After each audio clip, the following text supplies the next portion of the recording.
Tie nkranhye se mawie de adru so no ye bedwam so kase ensam ne dɔso de obetie bi edese enkokɔ adwadifo ese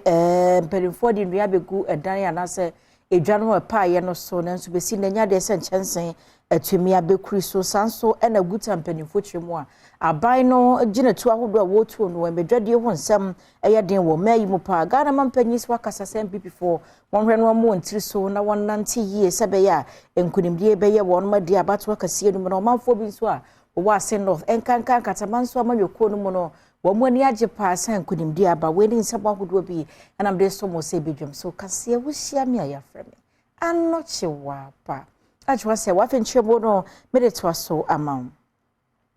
enkoko odwa kase no emu aka akra me adru Easter mo no ene nsuka kraka bi to manfra me mu den epa eye edwa no eso na adom kase kro yai ene ye de betu odwa me nam so na ne assembly no di mirika tente edi enua ekokuri so na nso besi ne ya ma ne bofo sa akobo apra ma betu odwa se free se wadi nua no kuri so no nya de so wadi nchense abekuri so de sente adwadifo ni bi sa de ato adom kase nim se wo hyemensi no assembly ni se edwa no omekuri so ma wo sese wukọ nkọkọ edwa kase ni mu a adan yo honom eso apa ne nyina eyensubrane bi a etoye ansana Easter bre no eba beso the free sabre na nko hwe kwan se assembly ba be ya ma wo mo nanso wo mo anti bibia emfree assembly no ewo senti sesei ede wo hapa e na abro manfo wo nkọkọ nkanka eni dwadifo adom kase eni dwadifo bi etwetwe enkomo no wadi tu dwase bosome mienseni na saade yi esiye nanso assembly entimi nyehwe emfa ho okire mu sese ensuo to a ese wo mo enema woton no na hwe ye kura na edan no adwere gu wo mo so senti wototo asere ko west mensi no assembly sada roma omra meboa wo mo bosome miensenie omo de nua guso sai omo be boso omo de nua ni guso ne ho omo biem ene de tene nsu brane a na ni ma saa yesu ya batan ya ye ne adwuma ye de hwe e ma no university akese ye hwe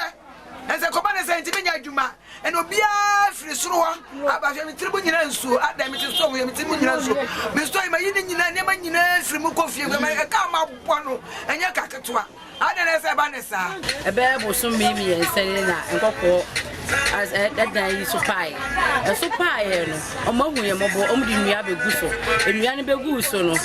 we bukra mate kra se ye ankra na ntwi ya me ye modana ne so ankra no so mu ni ska ye wo fom no se ye bre ye ne ma nsuo to a egu so ade ye koto raba ene ye be hata so ye bre emo na ebi sei asuru wo no kra wo a wote fom no kra ye hu fi se nsuo no eliki firi mu nte Free Hodomwe na yenko Financial Economic Institute wo mo ayejumadi esron kokora wo nkra kropo im na jumadi no ase no ena titire ne ema adwadifo nkabo mu Ghana Union of Traders Association Charity Secretary Dr. Joseph Obin wade nsamutu dwatwese na se kame esa ban no ginasi ahodo a wosie nyina ye ginasi a emma dwade ho nsam entumpa wose bi ene eto me ensanya wosan ede bae wose ama edwano a wodie no ho so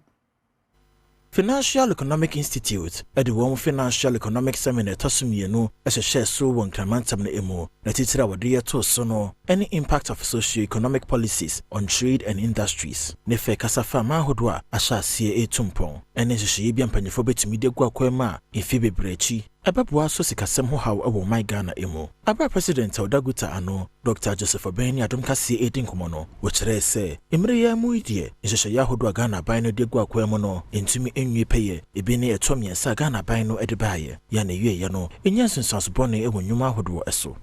nti de ne ye kan se enema ni bi on ma ban de ba no nukure ni ya na ema ye nsunsuaso papa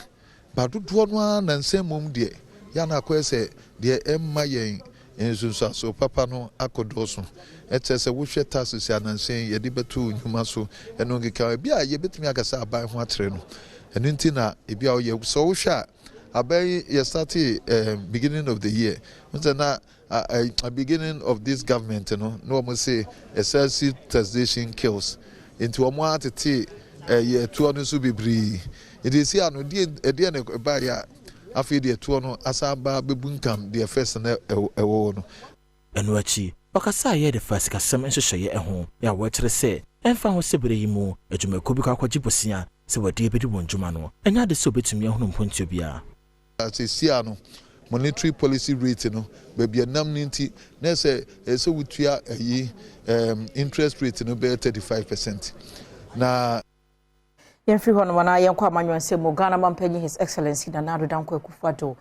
wama akatamanso amanyoko no moniyo eni tirinkwa esa nanu ada se North Abato ya ekoso a panyi James Jachi Kwesen edi enkudina ho ana mampanyi sai eche Abato commission se waye adwuma so paafe aposifo ne bambofo ko yenso wambode moniyo nsema momo na yenso so nsentwerefo a yedi eche ne so no mampanyi na babaso Ghana mampanyi Nana Addo Dankwa Akufo-Addo nkasa yemu no oritu dwase enra aye ohumo bosome de toso aduonu nso oman Ghana esa hye kebmamen kebia memo ne mo kena wabra ase North by election ekoso ochiremu a o matitire ne awoda Abato commission ene na bedwafo mu ne adwuma afenso bambofo nso oda wo mo ase se wo hye yese asomdwe beba ewo sa Abato yi emu osanjina so ebo NDC amanyoko no abaso wonkunim a wo mo ediye wo fa sa akonya ne so editor NPP amanyoko no enimse onkoso wampem ko wanim esanse mamen kabia memumu no won mu edi ntwewum ena won mu edi nkunim so ewum senti otia sidie obekonkoden na nkunim a wo hwehwe ewa Abato mu no won saka wase North Hokroad wano wabra Abato ni nyina kwawie no Ghana fo bi kankan disifo a won potem ho no tigu monten so na ne momomene nsemba ne sodoku ahodo na won mu twie no obi enya daje ne Adom kase atwetwe nkomosi ase North NDC amanyoko no chitafo ededede ye ene anigye enenam asimbreku ni nyina ene se ase North by election ekoso no NDC amanyoko no penimpa wugina mu ema amanyoko no James Jachi Kwesen edi nkonim omanfo bi ni Adom kase etwetwe enkomo ekere de ntia wo monam montere so wani agye mi friend this for busia me busia na NDC mo MPP for da me ofia blame metro ni no me nyina meje nsumanto ama mumiye kwajo mande sidi edi kan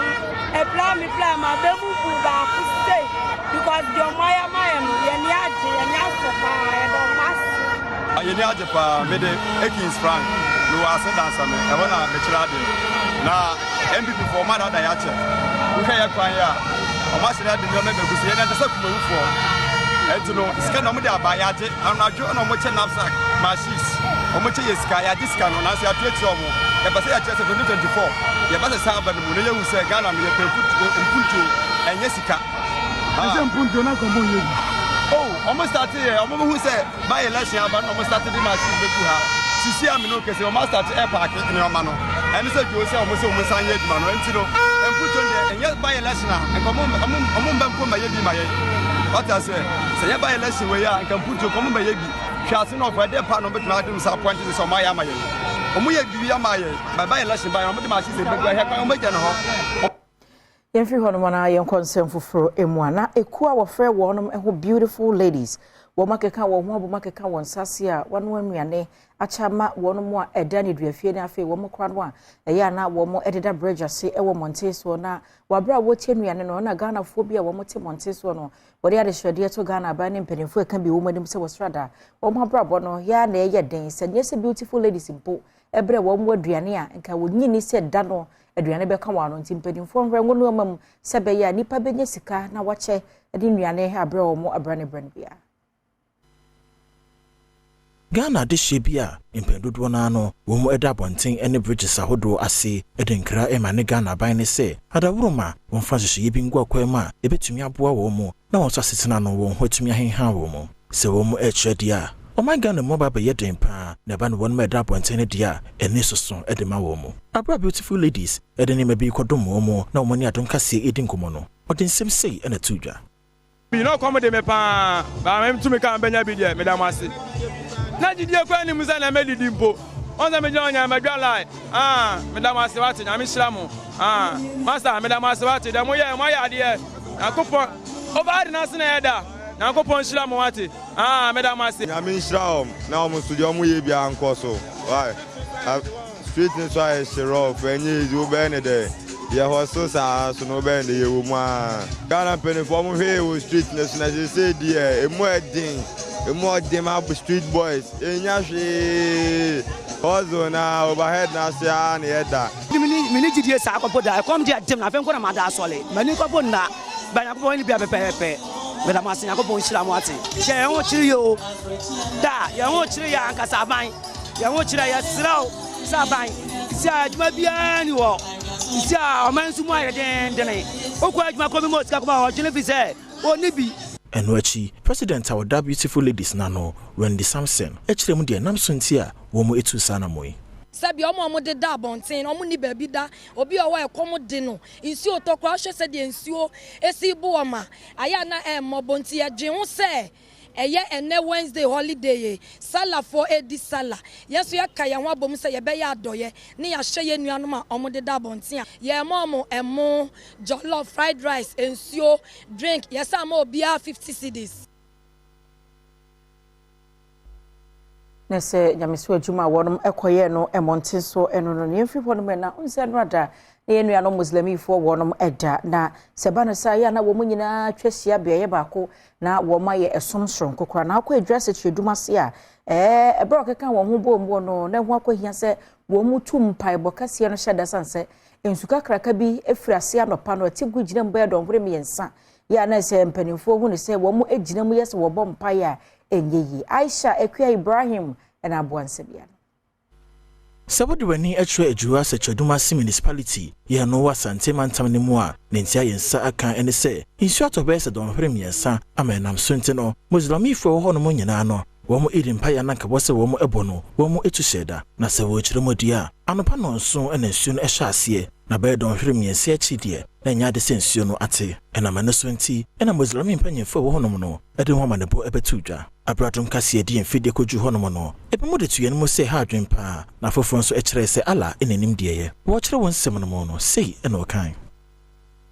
amma so ne de sala na yantima nya den ensuo nti na yantima den anya ayin sala no but emum de ahaye but empanyefo so ama ya hu se sala no 3 days enti se nana yantima nya na eno nkire se kina intima nya sala no kina no ibitima ya sala no emum de ha de ahaye pa but empanyefo so ama ya hu se sala de utimi na 3 days but emmo no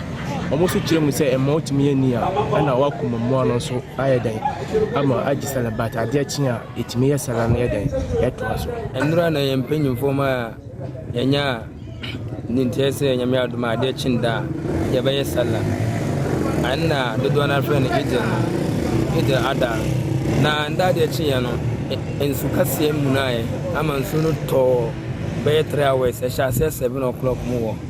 nti nsu no to sa ma no ko 10 nti yemu bi kura boa ya ho kura ko ba bia ye ya sore no na yokodu ya na yempanyimfo ma ya ti asese sele nsu na to na still eda so petepete no yentimi nye id no enti yebatu id na sheda na mpochna wetimi avemia ye yemwa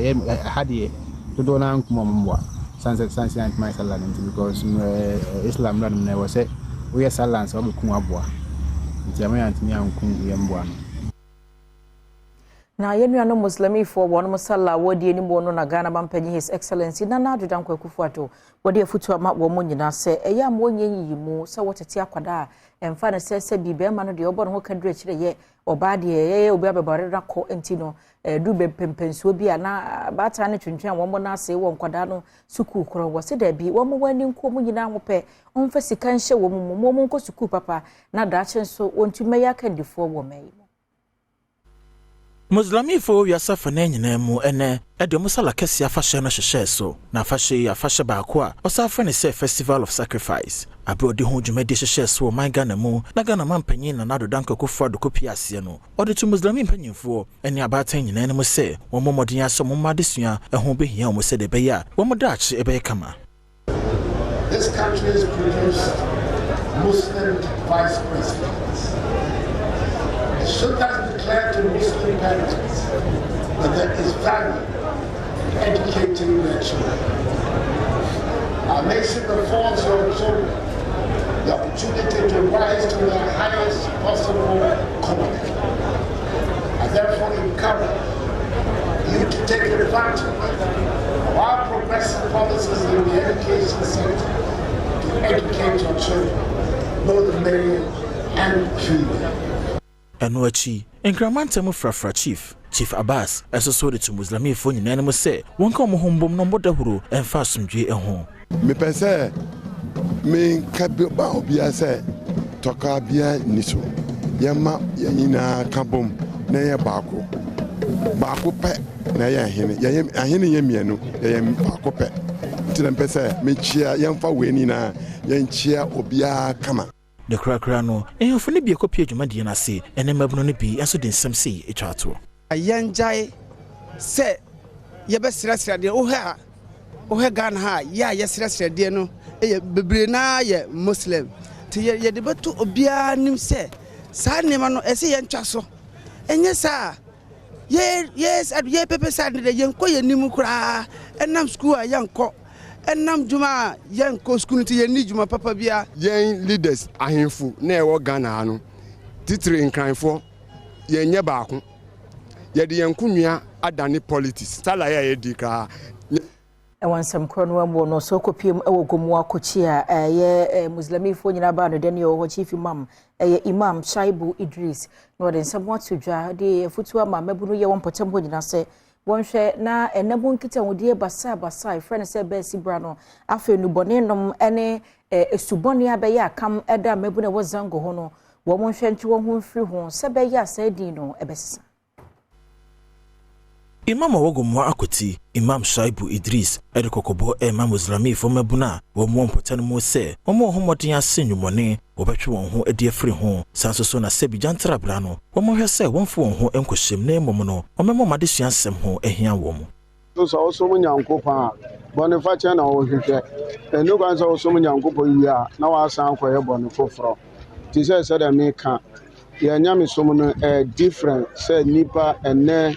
Salenti obekwa konomo nsabro ana obekwa ko furu moto no we gidigidi ana obenum wi ana obenum koke ene de ekeka ho ene jomanbo ene enka enyam somo enwachi zongo hemfo ne bi ya wo no so edeto mabunu nanim se manje wenye enkofa moto enkofa gas enkofa ayo ho samba liba kwefinu kwa tama penya kwefinu kwa Ghana kebeti Ghana si odisi bia no hia bia so turu bafo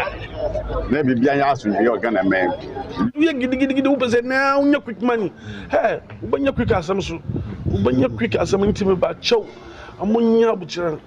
buchira na mo hwe ampenufo amodi amunim kakaka